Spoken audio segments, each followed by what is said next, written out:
Okay,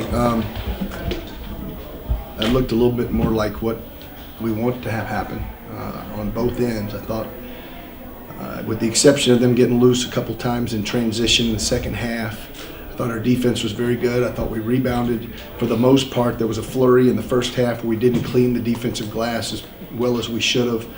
But then offensively, I thought we had a pretty good flow. Obviously, Eric Stevenson was making shots, which makes any offense look better. But we were moving the ball side to side. We were getting it inside from time to time. We were penetrating to pitch as opposed to penetrating to take bad shots. So I thought that it just looked more like what we try to do as a team. And it's nice to get a win here. Coach, did you see a performance like this coming, or were you even nervous a little bit about how this team would show up tonight? Well, I'm always nervous. I don't care who we're playing, when we're playing, what time we're playing. I'm always anxious about my team and how they're going to perform. We work pretty hard to try to get them to perform as well as possible. Tonight, I thought we were really good. I thought Dexter Dennis was really good. We were able to get a couple of transition baskets ourselves by spraying the ball up. I thought Noah Fernandez gave us a nice lift. The freshman guards played well. So really everybody that hit the court contributed, but it was a big night for E. Steve, and I was proud of him. Just, the basket looked really big for him tonight. And obviously these last 7 games, he's really struggled. And I talked to him after, and he kind of put that on himself to see him, kind of back it up. He said it was going to change after Houston, so for him to, back it up tonight, do you think that's... Well, good. Yeah, I'm glad he has that confidence. He's been struggling, and he kept playing. We kept playing him. He was playing 20-something minutes a game, even though his numbers were abysmal. And I'd never seen anything quite like it. And he just, as good as he was early, he was that bad in the last 5 or 6 games, whatever it's been. But man, he looked great tonight, and nothing's changed. Nothing's changed from the beginning of the year to the middle of the year to now. So it's just, players have to perform in the situations that they're put in against the teams that we have to play, and it was just really good to see him get his groove back tonight. And with the promotion to Noah, season high minutes, points, was that a result of kind of that meeting on Monday or what kind of spurred that? It was, and just the quality of kid he is. And I've been telling him his time's coming, and I really believe he's going to be a very fine player. And I just want him to stay positive, which he has. That's number one. He stayed positive through everything, and he actually spoke up and had some nice things to say Monday, and to encourage his teammates and everyone to do the right thing. And then his practice on Wednesday was dynamite. And the energy that he brought is something that I thought we needed, and he produced. About midway through the second half, UCF was able to cut the deficit to 10. You talk about after that how you guys were kind of able to cut that off right there. Yeah, I don't have the play-by-play or any stats yet, but I remember them cutting it to 10 because they got loose a couple of times for back-to-back jump shots. I think it was Green and then Milan. And it was actually Fernandez who cut the streak.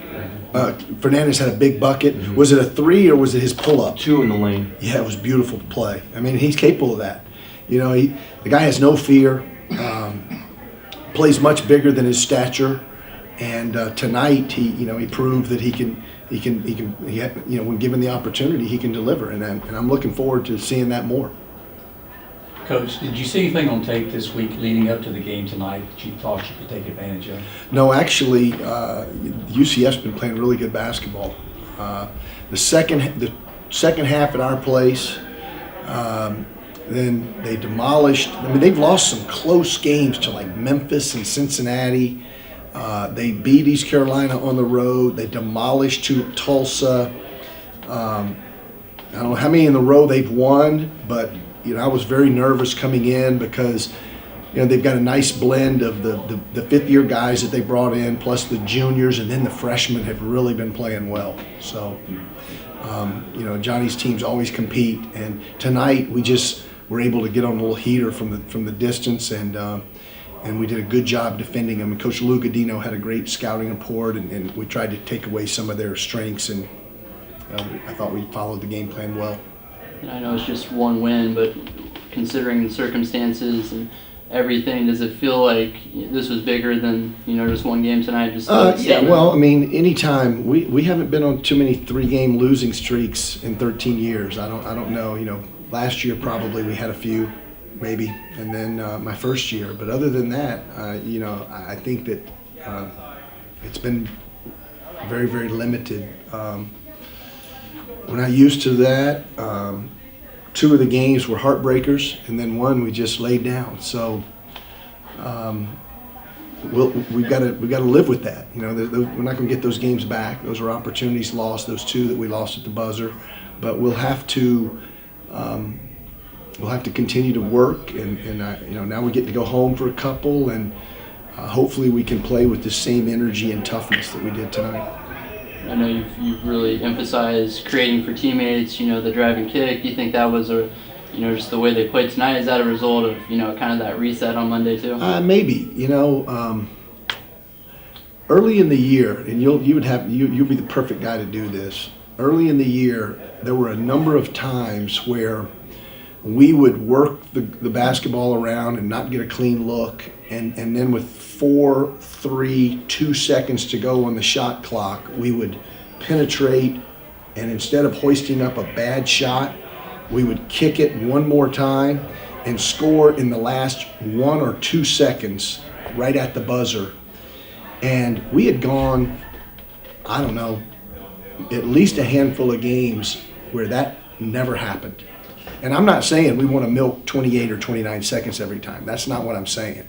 But it's better than taking a bad shot at any point in the possession.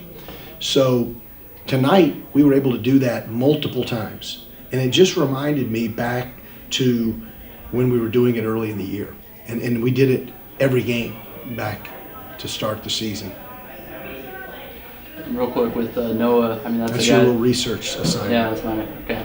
And with Noah, that's a guy that's, like you said, waited his time, never lost confidence. Is that just kind of exactly what you preach in this program? Just be ready for your turn? Yeah, the staff has input, and we evaluate every day. And he was playing like that in the fall. The problem that he had was that crazy sprained ankle bone bruise deal that he missed, 9 weeks, something like that, right at the beginning of the year. And that's hard. And then when he came back one time, he wasn't ready. It acted up again, so he had a setback. And by that time, you kind of get your rotations down, and we're winning games. But then, when you lose a couple in a row, you start searching. And we went a little deeper this time, and we knew he was a good player, but given the opportunity, like he had tonight, he delivered. And it's just a beautiful thing to watch. I'm so happy for him. All right, thanks guys. Have a good night.